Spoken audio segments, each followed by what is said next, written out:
Il a fait de moi sa proie, c'est le titre du livre témoignage d'Aline Rigaud, victime de harcèlement sexuel au travail. En 2009, en reconversion professionnelle à la mairie de Villefranche, elle croise Gérard Ducret, homme politique local. Remarque déplacée, main sur la cuisse, le cauchemar d'Aline va durer plusieurs mois.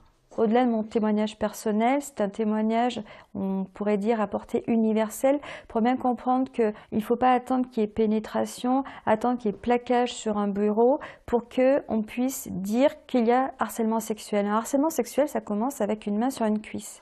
Aline dépose une main courante, puis s'ensuit un long combat aux tribunaux.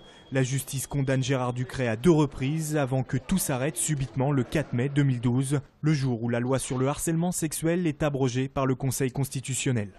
Comme l'abrogation de la loi a été claire et nette et du jour au lendemain, 2000 autres femmes ont été dans mon cas et qu'elles ne pouvaient plus continuer au pénal. Le lendemain même de l'abrogation de la loi, il y avait une des victimes, son cas est passé au tribunal et ils ont déclaré un non-lieu. Une autre loi a bien été votée depuis, mais pour Aline, le combat continue. Elle a déposé une requête devant la Cour européenne des droits de l'homme en espérant qu'elle mette fin à ce no man's land juridique.